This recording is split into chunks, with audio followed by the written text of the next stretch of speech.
मित्रों, नमो नमः। Bharti madam classes channel में आप सभी का हार्दिक स्वागत है। आज हम पढ़ेंगे स्वर संधि। पिछली क्लास में जो हमारी कल की क्लास थी उसमें हमने संधि के प्रकार या संधि के भेद बताए थे कि संधि कितने प्रकार की होती है। तो 3 प्रकार की होती है संधियां, स्वर संधि, व्यंजन संधि और विसर्ग संधि, जिसमें आज हम स्टार्ट करने जा रहे हैं स्वर संधियां। और स्वर संधि की भी पहली संधि दीर्घ संधि। तो पहले देख लेते हैं कि स्वर संधि कितने प्रकार की होती है। स्वर संधि 8 प्रकार की होती है। पहली दीर्घ संधि, दूसरी गुण संधि, तीसरी वृद्धि संधि, चौथी यण संधि, पांचवी अयादि संधि और छठी है हमारी पूर्वरूप संधि और सातवीं है पररूप संधि और अंतिम जो 8वीं संधि है उसका नाम है प्रकृति भाव संधि। इस तरह से स्वर संधियां 8 प्रकार की होती हैं जो आपके सिलेबस में है और आपके एग्जाम में आने वाली हैं। तो हम आज सबसे पहले स्वर संधि की पहली संधि पढ़ेंगे, दीर्घ संधि। दीर्घ संधि स्टार्ट करने से पहले हम आपको बता दें कि जो स्वर संधि की परिभाषा बताई थी उन्हीं परिभाषाओं में थोड़ा सा चेंज होता जाएगा और इन सभी संधियों की परिभाषा बनती जाएगी। तो स्वर संधि की परिभाषा बताई थी हमने कि 2 स्वर वर्ण मिलने पर जो विकार, जो परिवर्तन होता है वह स्वर संधि होती है। कहने का तात्पर्य ये था कि जब 2 स्वर वर्ण आपस में मिलते हैं, पूर्व वर्ण और पर वर्ण जब आपस में मिलते हैं तो जो नया वर्ण आता है वो स्वर ही होना चाहिए और वो स्वर ही होता है। तो इस तरह से वह स्वर संधि कहलाती है। अब दीर्घ संधि की परिभाषा देखने से पहले हम एक चीज देख लेते हैं, क्योंकि हम संस्कृत संधियां पढ़ रहे हैं, संस्कृत विषय को पढ़ रहे हैं। तो संस्कृत एक ऐसा विषय है जिसमें हर चीज को शॉर्ट में, सूत्रों में बताया गया है। जैसे बहुत बड़ी परिभाषा को याद करने के लिए एक छोटा सा सूत्र होता है जिसको याद करने से हमें पूरी परिभाषा शॉर्ट में याद हो जाती है। इसी तरह हमने जैसे कि प्रत्याहार पढ़े थे। यदि आपने प्रत्याहार वाली क्लास नहीं देखी है तो नीचे डिस्क्रिप्शन बॉक्स में प्लेलिस्ट का लिंक दिया हुआ है, उस पर क्लिक करके आप सभी ग्रामर की और लिटरेचर की क्लासेस पढ़ सकते हैं। वहां प्रत्याहार, माहेश्वर सूत्र, संस्कृत वर्णमाला, ये सभी क्लासेस हैं। क्योंकि संधि समझने के लिए आपको पहले संस्कृत वर्णमाला, माहेश्वर सूत्र और प्रत्याहार, ये सभी क्लासेस देखना बहुत जरूरी है। ये सब आपको याद होने चाहिए, आने चाहिए, तो आपको संधि समझने में आसानी रहेगी। क्योंकि जैसे कि प्रत्याहार बताया था हमने, प्रत्याहार जब पढ़ाया था तो बताया था कि अक या अच जब हम कहते हैं तो अच प्रत्याहार है और उसके अंदर सभी स्वर वर्ण आते हैं। अब यहाँ संधियों में हम आपको बार बार आ, ई, उ, री ये नहीं कहेंगे, हम कहेंगे अच, हम कहेंगे अक, तो उन वर्णों का यहाँ पर आगमन हो जाएगा। इसलिए आप प्रत्याहार जरूर याद कर लें। तो चलिए हम दीर्घ संधि का सूत्र देख लेते हैं। क्या है दीर्घ संधि का सूत्र? तो दीर्घ संधि का सूत्र है अकः सवर्णे दीर्घः। इस छोटे से सूत्र में बहुत विस्तृत बात कही गई है। पूरी दीर्घ संधि की परिभाषा बताई गई है। कैसे? अक, जैसे अभी अभी हमने कहा था प्रत्याहार याद करना बहुत जरूरी है। अक से तात्पर्य यहाँ पर प्रत्याहार से है। अक प्रत्याहार जो है दीर्घ संधि को व्यक्त करता है। कैसे? अक के अंतर्गत कौन कौन से वर्ण आते हैं? अक प्रत्याहार के अंतर्गत आ, ई, उ, री और री, ये कितने? 5 वर्ण आते हैं। तो यहाँ यही कह रही है परिभाषा कि ये जो 5 वर्ण हैं, जब आ, ई, उ, री और री के बाद सवर्ण समान दीर्घः, जब समान वर्ण आए तो क्या होगा? दीर्घः। दीर्घः का अर्थ होता है बड़ा, दीर्घ ह्रस्व का अर्थ होता है छोटा और दीर्घ का अर्थ होता है बड़ा। तो ये कह रहा है आ, ई, उ, री के बाद जब समान स्वर हों, ठीक है, और ह्रस्व या दीर्घ हों, तो उस रूप में दोनों स्थान पर बड़ा आ, बड़ी ई, बड़ा उ, बड़ी री और ली हो जाता है। ली को बड़ा इसलिए नहीं कहते क्योंकि ली का कोई भी दीर्घ नहीं होता। ली सिर्फ ह्रस्व होती है, दीर्घ रूप नहीं होता, तो ली के स्थान पर री दीर्घ बना दिया जाता है। ठीक है, उदाहरण से आपको हम बताएंगे। अब आप सोच रहे होगे कि यदि आप पहली बार संधि पढ़ रहे हो तो आपको शायद ये बात समझ ना आए, तो इसको हम बिल्कुल सरल भाषा में बताते हैं कि दीर्घ संधि कहती है आ, चाहे वह छोटा हो ह्रस्व या दीर्घ हो, या ई ह्रस्व हो या दीर्घ हो, उ ह्रस्व हो या दीर्घ हो, री ह्रस्व हो या दीर्घ हो। ठीक है, या फिर री। ठीक है, ये सब कोई भी हो सकता है, पहले वर्ण में और बाद वाले में भी।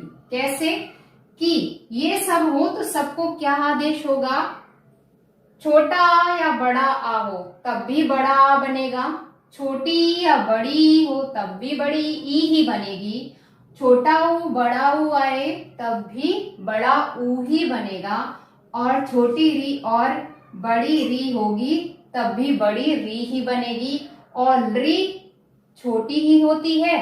अगर एक और री हो या री हो तो उसको बड़ी री आदेश हो जाता है। ठीक है, कैसे कि हमने सिंपल भाषा में 4 प्रकार से वर्ण हो सकते हैं। कैसे संधि 4 प्रकार से हो सकती है प्रत्येक वर्ण में। कैसे, एक उदाहरण से आपको समझाते हैं कि पहला वर्ण हमारा संधि तोड़ने पर जब वर्ण निकाला तो पहला आ है और दूसरा भी आ। ठीक है, तो ये बड़ा आ हो जाएगा। ठीक है, उसके बाद अब बड़ा आ है और बड़ा आ ही बाद में है तो भी बड़ा आ ही बनेगा। अब बड़ा आ पहले है और छोटा आ बाद में है तब भी बड़ा आ ही आदेश होगा। तो ये 3 तरह से हो गया। अब हमारा क्या रहता है कि छोटा आ पहले है और बड़ा आ बाद में है, तब भी क्या बनेगा, बड़ा आ। इस तरह से छोटी ई को भी, ऊ को भी, री को भी और री को भी, इस तरह से 4 प्रकार से ये संधि हो सकती है या इस तरह से संधि बन सकती है। ये वर्ण आगे पीछे हो सकते हैं, दीर्घ हो या ह्रस्व बाद में पहले, कोई फर्क नहीं पड़ता, बस समान स्वर होना चाहिए। समान स्वर का तात्पर्य है अगर आ वाले हैं तो आ के सामने आ ही होना चाहिए, चाहे छोटा हो या बड़ा। ई है तो ई के सामने ई ही होनी चाहिए, छोटी हो या बड़ी, और ऊ के सामने ऊ ही होना चाहिए और री के सामने री ही होना चाहिए, और री के सामने अगर री होता है तो उसको बड़ा री आदेश हो जाता है। ठीक है, एक और इम्पोर्टेंट बात कि दीर्घ संधि हम पढ़ रहे हैं तो दीर्घ संधि सिर्फ 5 वर्णों में ही होती है। कौन कौन से, आ, ई, उ, री और री। इस अक प्रत्याहार के अंतर्गत आ, ई, उ, री आते हैं और इसी के अंतर्गत हम दीर्घ आ, ई, उ, री को मान लेते हैं। यानी कि अक से तात्पर्य है ह्रस्व, ये 5 वर्ण, उसके बाद 4 हमारे दीर्घ वर्ण, यही वाले सेम, बड़ा आ, बड़ी ई, बड़ा ऊ, बड़ा री, ये अक प्रत्याहार के अंतर्गत ही माने जाते हैं। यानी कि दीर्घ यहाँ पर दिखाई नहीं दे रहे हैं लेकिन अक प्रत्याहार के अंतर्गत उन्हें भी माना गया है कि छोटा आ है तो बड़ा आ भी, छोटी ई है तो बड़ी ई भी, छोटा ऊ है तो बड़ा ऊ भी, और री छोटा है बड़ा री भी। इस तरह से वैसे कहें तो 5 वर्णों में ही होती है दीर्घ संधि। ए, ऐ, ओ, औ, ये सब दूसरी संधि में चले जाएंगे। ये 5 स्वर ही हमारी दीर्घ संधि के अंतर्गत आते हैं। यदि इन 5 वर्ण के अलावा कोई स्वर आपको कहीं दिख जाता है संधि में, जब आप संधि कर रहे हैं तोड़ने पे, तो वह दीर्घ संधि के अंतर्गत नहीं आएगा। सिर्फ इन 5 वर्णों को ही दीर्घ संधि के अंतर्गत रखा गया है। तो आप अच्छे से बहुत सरल भाषा में याद कर लीजिए कि दीर्घ संधि क्या है। अकः सवर्णे दीर्घः, आ ई उ री ली के बाद आ ई उ री ही आए, यानी कि आ के सामने आ, ई के सामने ई, उ के सामने उ और री के सामने री और री के सामने री, तो उसको आ ई उ री ही हो जाएगा, यानी कि सेम। आ का आ, ई का ई, उ का उ, री का री और री का री, इस तरह से हो जाएगा। ठीक है, इतना आपको समझ आ गया। अब हम इसको उदाहरण से समझ लेते हैं, क्योंकि अब तक हमने परिभाषा देखी। अब आपके सरल करने के लिए अब हम इसके उदाहरण देखेंगे। तो उदाहरण जैसे कि हमने उदाहरण लिया गणाधिपति ही, ये शब्द है, संधि विच्छेद करने पर बना गण धन अधिपति। हमने कहा संधि विच्छेद कहाँ होता है, संधि को कैसे तोड़ा जाता है। 2 सार्थक शब्दों में ही संधि होती है, तो जहां दोनों का अर्थ निकलता हो वहां पर हम संधि को तोड़ेंगे। तो गण धन अधिपति ही, गण में ड़ा में कौन सा स्वर है, आ, वो भी ह्रस्व छोटा आ। ठीक है, धन अधिपति ही, अधिपति का पहला वर्ण लेना है, कौन सा स्वर है, आ, वो भी ह्रस्व। अब ह्रस्व ह्रस्व आ मिलकर बना दीर्घ आ। तो वो कहाँ है दीर्घ आ हमारा, विद्यालय में। देखो विद्यालय, तो दीर्घ आ ही होना था, तो विद्यालय है ना। तो क्या शब्द बना, विद्यालय। द्या में हमारा क्या जुड़ गया, बड़ा आ, दीर्घ आ जुड़ गया और शब्द बन गया विद्यालय।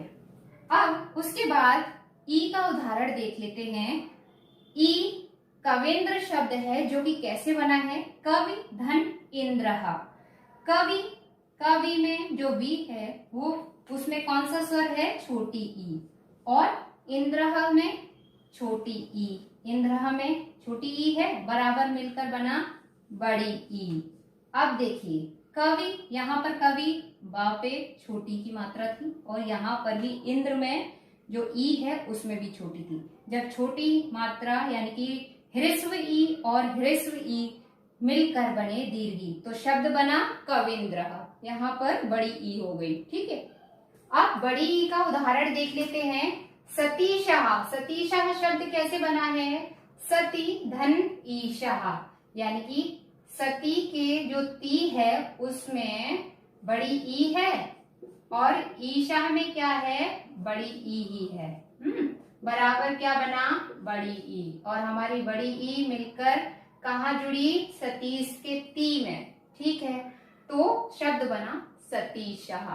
ठीक है, अब ऊ का उदाहरण लघु। लघु देखिए जो घा है उस पे छोटे ऊ की मात्रा है, हमारा शब्द था लघु उर्मी, यहाँ पर क्या है, बड़े ऊ की मात्रा।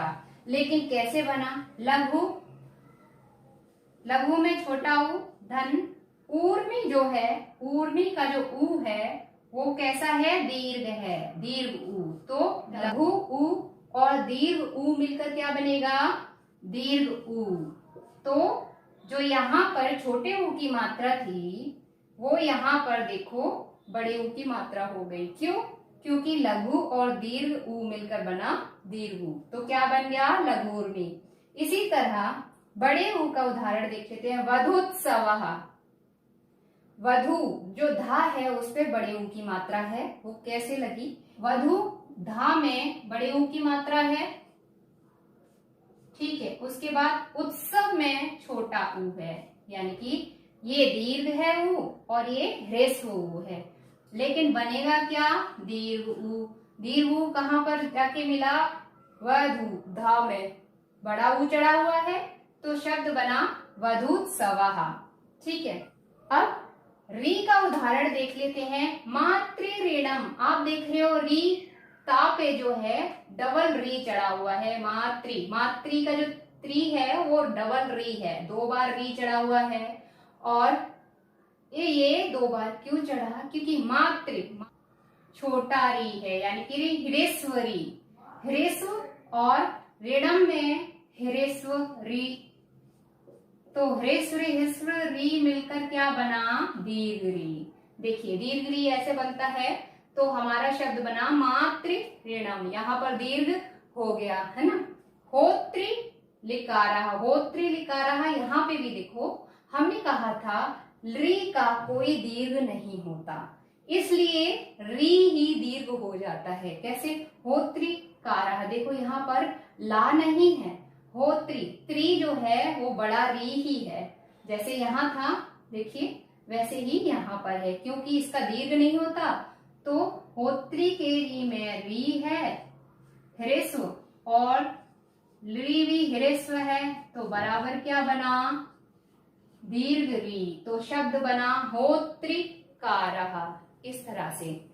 तो मित्रों ये संधि आपको कैसी लगी आप नीचे कमेंट बॉक्स में जरूर बताइए, और इनको अच्छे से याद कर लीजिए। ठीक है, हमारी पूरी कोशिश होती है कि आप अच्छे से समझ पाए और हम अच्छे से और बेहतर समझा पाए आपको। ठीक है, हमारा उद्देश्य है कि हम जो पढ़ा रहे हैं वो आपको 100% आए और आपका एग्जाम बहुत अच्छा हो। अब हम इसको थोड़ा सा शॉर्ट में बता देते हैं एक ट्रिक के साथ। दीर्घ संधि क्या कहती है?